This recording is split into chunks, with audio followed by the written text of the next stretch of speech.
Hello, everyone. Thanks so much for joining me here today as we get to talk about one of my favorite subjects, comic books. My name is Jose. I love comic books.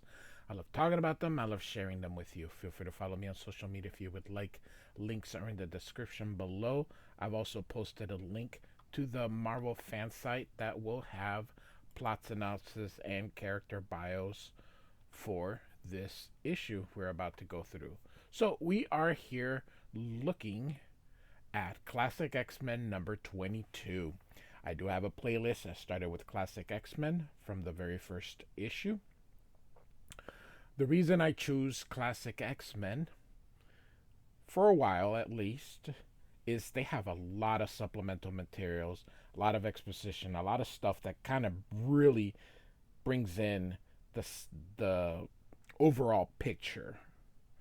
So I just thought let's just go with this, and then once Classic X-Men stops with the supplemental material, then at that time I think we will just go with the regular X-Men. But for a while they did have supplemental material. So great cover here by Arthur Adams. After Arthur Adams leaves, I think Kieran Doyer is the cover artist. Then Mike Mignola was the cover artist, and then Steve Lytle. He was in there somewhere. Um, so this is the reason that I said, I like Classic X Men here. Just even here, it's just one page, but just basically giving a little bit more. Um, Here it tells you when we get to that, it's actually um half a page on page 6 and half a page on page 7. It expands on that infiltration to Garrock City. Wolverine's killing of the guard, originally portrayed as a casual choice, is reframed as a necessary combat decision. It adds up new recaps and stuff like that. So, and then of course it's a backup here, um, featuring Solo in a featuring Storm in a solo Savage Land pilgrimage. So I like Classic X Men. Classic X Men was actually my first portrayal and how I learned more about the X Men. I started with the X Men pretty much with issue. Um, God, I was late to the game. 200. Nope, nope, not true. I started with oh the Mutant Massacre and worked my ways backwards. Then Classic X Men came. It just was so cool to me. So I was a teenager and I was late to the game, but all right, this is what the original cover looked like. And then Classic X Men was no ads. It was cover, then this front piece, then the main story, and then the backup. So I think Arthur Adams has maybe one or two issues left. And then he bows out as cover artist.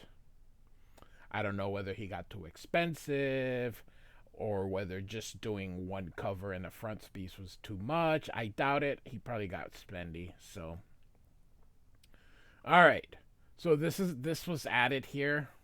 This part here originally would have had the credits. So love how they have the title on this as they're climbing the mountain. I just love it here. Um, if you remember, snow is bad for the Savage Land here. So they left in the morning. Nobody's wearing a coat. Kazar is human, but hey, it's comic books. No need. Comic book characters apparently don't suffer from the elements. So, um, we got a half naked dude at the top of a mountain. I went to Yellowstone a few years ago, and it was summer. We were up in one of the mountains over 10,000 feet, and I was freezing. So that was summer. So poor Kazar here is, yeah. So, our journey is ended, X-Men. Beyond this ridge lies our thrice accursed destination here. And Colossus is always such a gentleman here. Behold, my friends, the city of the sun god. So check out last issue if you have questions about what's going on. I'm not going to really follow the recaps up here. And so Storm says, instead of living in harmony with the land, this Garrick is breaking it to his will. He will destroy all that he wished to save. And Cyclops says, Kazar, how could he have built so much so fast?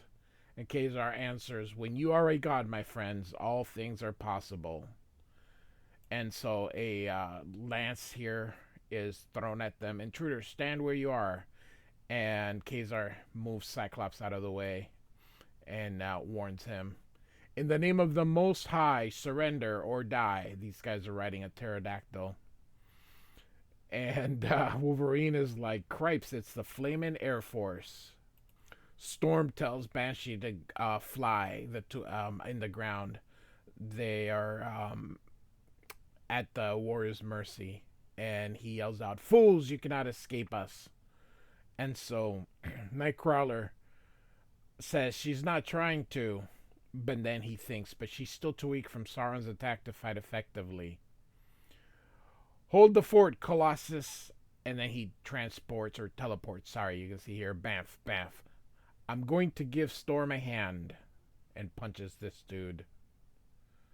And then another dude, which almost looks like the same dude, because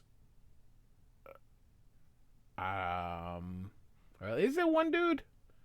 No, it is two dudes. They just have the same hair. Okay. The same hairstyle. So Cyclops is using his eye beams and says, stay close, X-Men. Cover the back of whoever's next to you. And he hits Cyclops with this little doohickey here.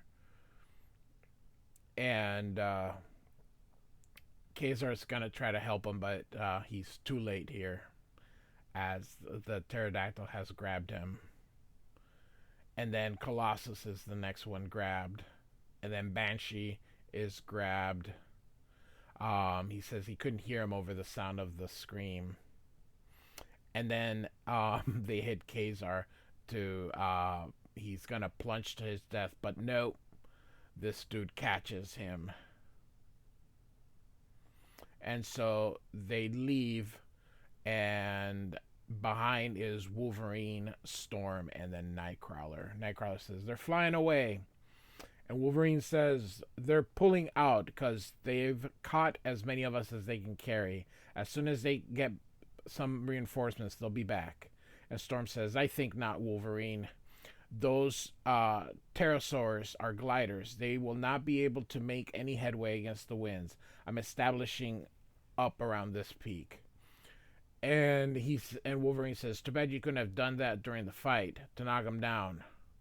And so we're going into that city, folks, and we're busting our buddies free. Any objections? Not from me, but what about Kazar's Sabretooth? Don't worry, Elf. I'll handle the pussycat. So, Wolverine says, come here, Zabu. You and me are going to have some words. I know you want to help rescue your pal, but you can't. Don't snarl at me. We got to be sneaky down there, and you're too inconspicuous as a Mack truck. Sorry, you're as inconspicuous. Do Mack trucks still exist? I don't think I've ever seen any anymore. Or maybe I just don't pay attention, but I think they're still around. So anyway, Wolverine here is giving the kitty a head rub here. So listen, Tonga doesn't know what's happening. He thinks the X-Men are on their way home. You head for his village and bring him and his warriors here pronto. And so Wolverine waves at the saber-toothed tiger here and says, that's some cat. He's got more smarts than most people I know. Wolverine, were you really talking with that tiger? Yup. Wolverine, truly there's more to you than meets the eyes. At my size, babe, that ain't hard. Time's a wasting, troops. So, They go down the cliff. Storm glides, but the other two aren't so lucky. So a while later, looks to be the back way in for the best of us. Have you ever wondered why the best for us is invariably the most disgusting, and suddenly, um, Storm throws Nightcrawler, and says, "Into the shadows, Nightcrawler," and then she pounces on Wolverine. "Be still, X-Men. Be silent. We have company." So the Warriors are going into the Pterosaurs. This is what I mean. This part here is John Byrne. These three panels. These panels down here are Kieran Doyer. It says, so like I said, they say we have company. So it's the Pterosaurs, and then these are also Kieran Doyer. So uh Nightcrawler says they're gone, and Storm whispers. Oh, and he's whispering too. That these cuts are whispering. Um, this group, but there are others scattered at different altitudes, so the air patrol is almost constant. My weather powers can generate a slight mist to help shroud our approach. But if I make it too thick, it may well alert them of our presence. And Wolverine says, "Face facts, troops. This is a combat situation. We can't let anybody see us, and anyone who does left. Can't be left able to sound the alarm." So, and now we're back to the John Byrne part. Um, and there's a sentry. Gotta take the man out fast and silently. I can teleport. Too risky. One shot will finish us. This is my kind of keeper, Elf. Leave him alone. And all of a sudden you hear the claws snaked. And they're like, Storm looks away, and Nightcrawler's like, whoa. And Storm thinks he's like the great cats on the veldt. When he strikes, there's no mercy in him. And he says, coast is clear. So they added this part here to say, Wolverine doesn't kill just for killing. He's killing because of it. So they added that whole page just so that because Wolverine had evolved. So anyway, so they go in here and it stinks. So it's pretty right. But what did you expect, Ororo? Even a perfect city has to throw its garbage somewhere. So looks like we're in the dump of that city. So Wolverine goes, "I was hoping to pick up Sykes or Banshee's scent, but my nose ain't worth diddling this muck. Scout ahead, Elf, and stay in the shadows, and bamf it back if you've got trouble." So he's got his arm out. Suddenly, this dinosaur bites him, and Storm yells for him. And Wolverine says, "Stay back. Rover here's got teeth like razor blades and claws to match." And all of a sudden, snicked. It's too bad for him that Wolverine has some pretty sharp claws himself, and I guarantee he ain't gonna try this trick again. And so Wolverine kills that poor little dino. Wolverine, is your arm hurt? Says Storm. "Not so you'd notice. It's okay. I heal real fast, and the beast ain't been born that can break my bones. Oh, heads up. Here comes the rest of his pack. Wolverine, can you handle them?" "He won't have to," says Storm. You can see her kind of getting serious. "These tunnels are similar to those within Valhalla Mountain," and that's back in X-Men 95, which I believe we covered in Classic X-Men, I think, 2. And like the soldiers we face there, I doubt these dinosaurs can stand against a flash flood. And so Storm continues, "For this, the petrified man is willing to sacrifice a savage land. He's insane." And Wolverine says, "Cheer up, Ororo. This is just the low rent district. Things improve further on." So, yep, it's like what you would think. The bottom is, where the poor people live, and then as you get higher, then accommodations get better, and then the rich would live at the very top. So Spider-Man 2099 does the same thing where the rich live on high and the poor live on the ground level. So, all right. So, as they're going through this staircase or hallway here, Nightcrawler says, "You know, I've seen prisons with more personality and warmth." Wolverine says, "Likewise. And where the heck is everybody?" And Nightcrawler says, "Ask my friend, and you shall be answered. Take a look." And Storm says, "Goddess. Pretty impressive. I'll give it that," says Wolverine. And so here we go.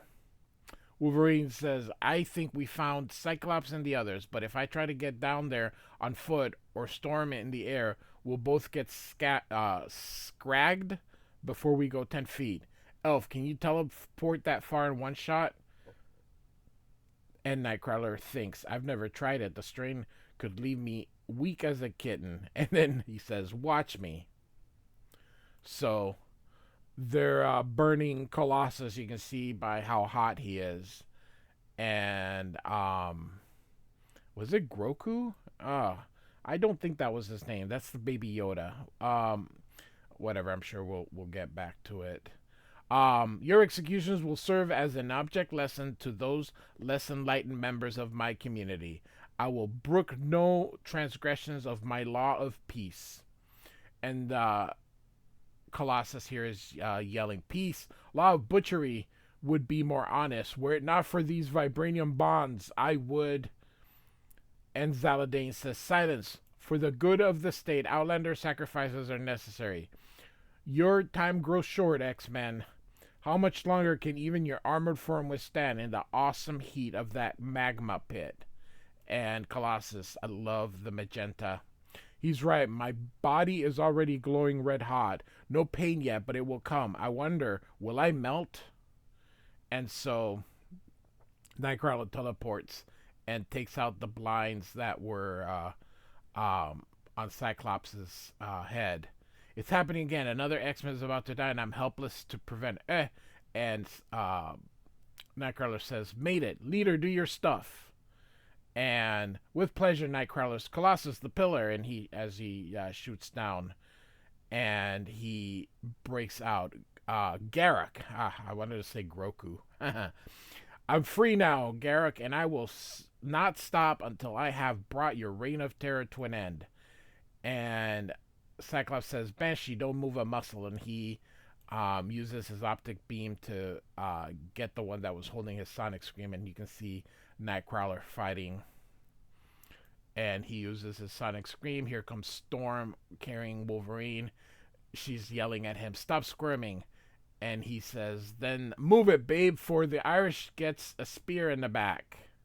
So Colossus says, "Do not worry about us, Ododo. Save your concern for these slayers of old people and children." And so Cyclops thinks, "In all the confusion, everyone's forgotten about me and Kazar. Tied to these stakes, we're sitting ducks. Storm, cut me loose." And she uses like a lightning thing without electrocuting him. And then Cyclops says, "Do the same for Kazar." And he says, or he thinks, "So far, so good. We're turning this place into a madhouse. Zaladane's warriors don't know what's hitting them. Uh-oh, the petrified man's making a run for it. Why?" Cyclops thinks. And now the petrified man thinks, "I expended too much energy building my metropolis. The effort has left me no stronger than a normal human. If the X-Men are to be defeated and my dream saved, I must re-energize myself." And he goes through and shuts the door. Sliding door, but if Garak thinks it's even going to slow me down, he's sadly mistaken. He uses his optic blast to break it. And so he sees him go up, so he's going to follow. So, Garak's not trying to escape. He's not the type. He's going after something. Oh no, he's farther away than ever. I won't catch him before he reaches to the top of the dome.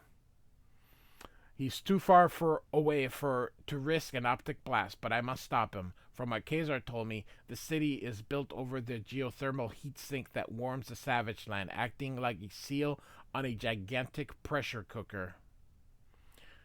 The city will never lack for power, but the Savage Land around it will die. What's Garrick doing up here? Hey, that grid's feeding him raw energy. He's soaking it up like a sponge. And so he says, Mortal, in attacking me, you have sown the wind. You shall reap the whirlwind. I'm the personification of forces that were ancient before your race was born. I have seen death and suffering enough to make a god himself despair, and I have sworn to see it ended. And so the two of them are using optic blasts here. And you can just see how big. And then here, tells you Cyclops uses, while Garrick uses those generators to power himself, Cyclops' strength is from within. So Nightcrawler says, that sounds like thunder in the mountains. And what is that strange light? And you can see here, Kazar has Zaladane. It is Garrick's doing, X-Men. Feel the ground shake beneath our feet. Does the madman mean to destroy us? Banshee, the wall is crumbling. Same drill as in Magneto's lab, Storm. We'll use your lightning bolts and my sonic scream to batter a tunnel through the city. Wolverine and the rest of you, get these people moving. And so Cyclops and Garrick are still fighting.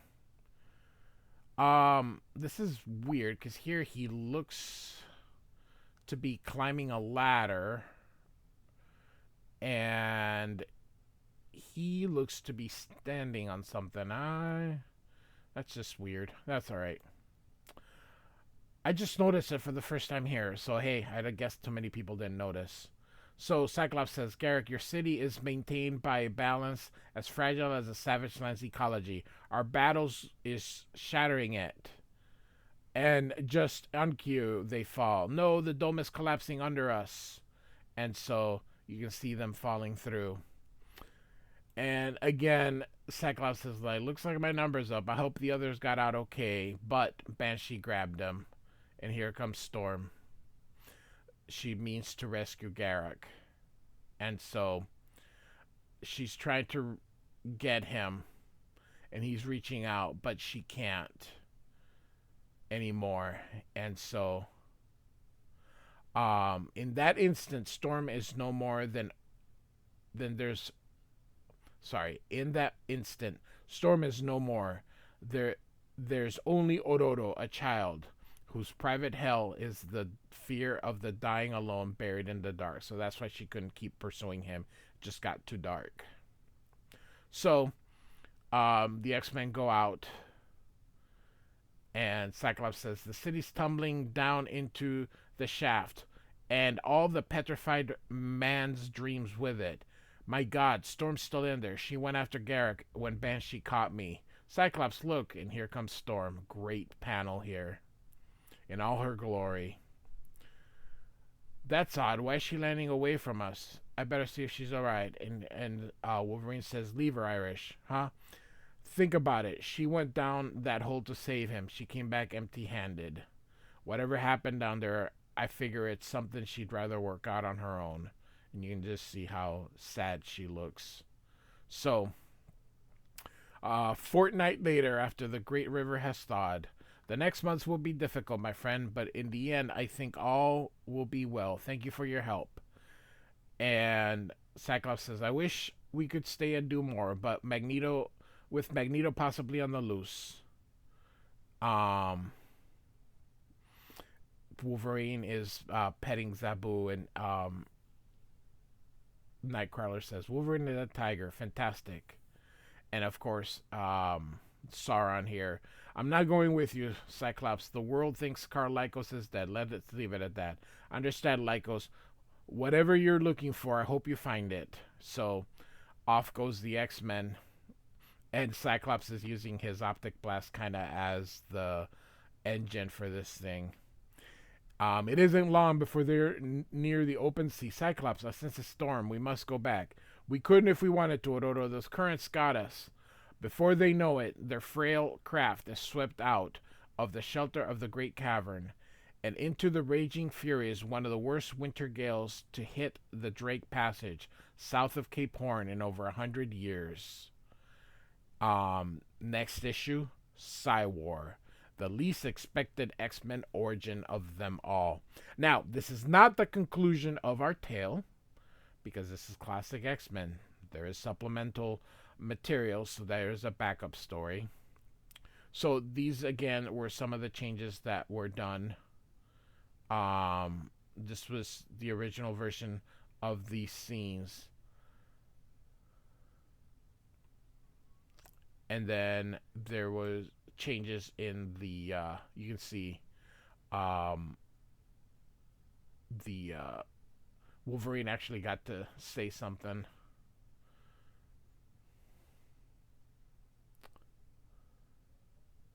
So this is a pinup that was done from back in the day. This is Frank Miller actually. Um, it looks kind of cool. A little. I wonder how early Frank Miller this is because it does look a little weird. But yes, nevertheless, it's Frank Miller, and it looks like he is using duotones and duo shade here. So, all right, here we go. So remember, this would have taken place during the time here. So, um, X-Men, Kazar, Cyclops, come all of you at once. That was Banshee. Sounds like trouble. Nobody else is stirring. Compound's peaceful as can be. He's calling from Storm's hut. Nightcrawler, teleport ahead. On my way, Cyclops. And so, bamf. By the way, this is John Bolton. Banshee, my friend, what is wrong? It's Storm, Kurt. She's gone.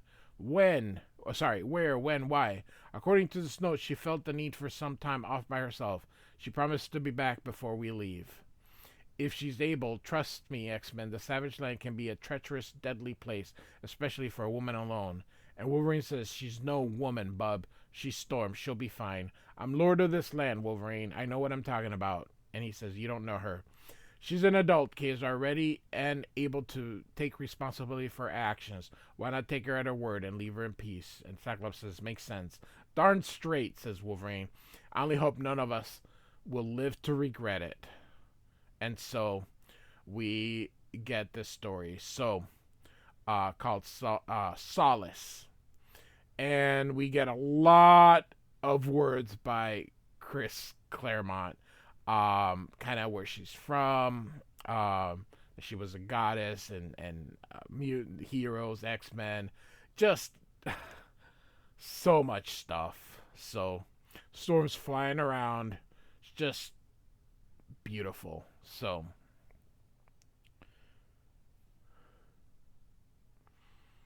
and so this story is really about what happened right after, before they ended up leaving. And she's like, I had to try harder. I may have saved Garrick, but she won't know. She goes now into the water, and she says, something's in the water, and here comes one of those big things, or big monster. How would that thing be on that little lake? Goodness gracious. And so there's this person here. So, dressed like in something else, but of course they've snagged in there so that she can't get out. So Storm's trying to save her. And so she takes a knife out. She cuts that and cuts the line, and off they go. And Storm's kind of drained.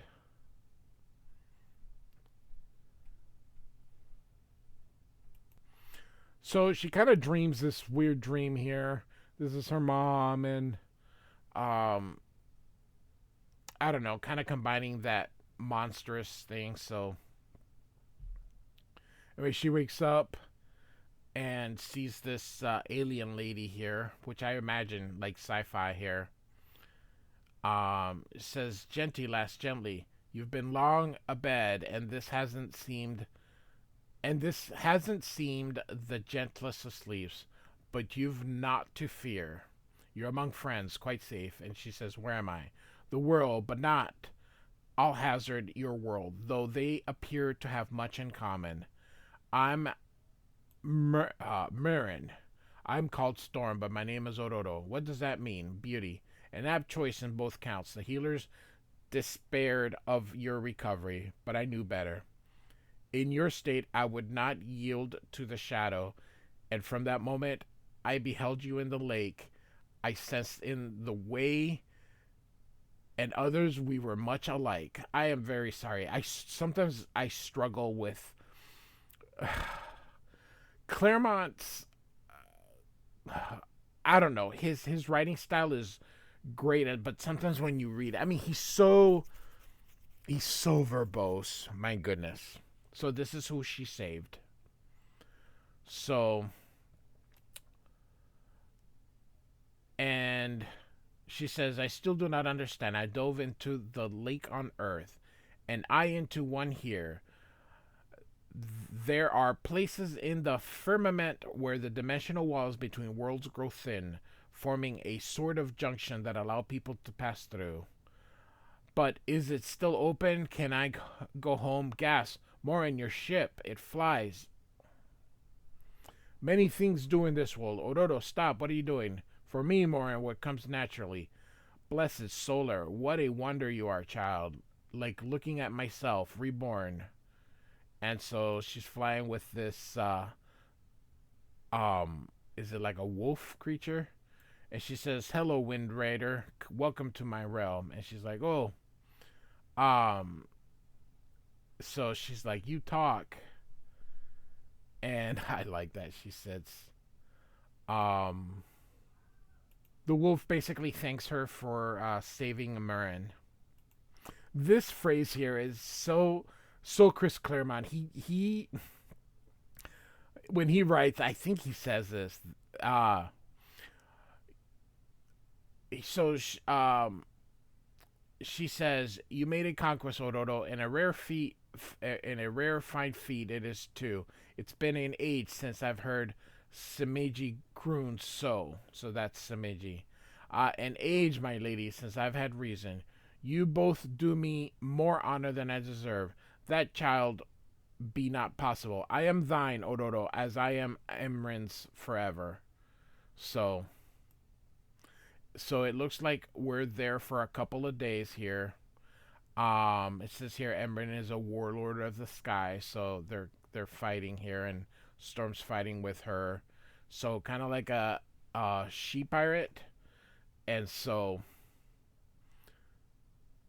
this is kind of Storm's evolved. I really do like how Storm ended up becoming a little bit more of a once she becomes leader of the X-Men. It's I really like her evolution. So Storm goes, "What's happening to me? Is it this world or something within myself? I'm nothing like this here. I'm nothing here like I am at home. And there is a wildness that frightens me, and yet which will not be denied." So Storm goes in. "I do not know what to do, but I find it so easy to talk to Emran. Perhaps she," and then she pauses. "Her apartment's empty. She's not here. That statuette, the woman Emran, but much younger and gentler. She was not so much the warrior then, and the child, her child." And so she says, "Am I mad, old soaring slyboots Skyfox, to want to keep her by me? Proudly, I don't care. I'm being selfish, I know. She has her own life and dreams, but what of our dreams? In her, I see the past made whole, the promise of the future fulfilled in all its glory. She yearns as deeply as I. Oh, Simji, we've both of us walked alone so long. Haven't we earned a little piece of happiness?" And Storm says, "I am not your child, Emran. No, not of my flesh. The creature with that honor, goddess, wrought me, wrought me for bearing her. That leads those pirates we fought. I'm sorry, just the way she's talking. Or offsprings do not always follow the path parents set for them, but occasionally Should Father Fortune smile, there comes along someone who's everything you wish for in a child, yours in spirit, if not in blood. All I possess, Ororo, is yours for the asking. I want to, Emran, with all my heart, and they hug, but I cannot. My place is not here. I have responsibility and obligations which bind you. So do I. Is there a way back home to my world, my friends? I must take it. You see, Storm is crying. So easy, so tempting to lie. The and say the way is closed. Simji is bound for the junction. All you need to do is dive through, and you will come back where you came from. This cameo crystal is bonded to me. With it, you'll know if I am well or ill, as I shall you. And should you ever wish to return, it will lead you to the junction. Till then, a place will ever be set for you at my table and in my heart. Good fortune, daughter. Farewell, mother, they say. And so, that ends our supplemental story. But like I mentioned in the beginning, it's cover to cover. So there was a back cover. And this would have been the back cover for Classic X-Men. So, awesome stuff. All right. Well, Classic X-Men 22 by Chris Claremont, John Byrne, one page by Kieran Doyer, and then the supplemental backup story by John Bolton. Like and subscribe. I do thank you for listening. Goodbye.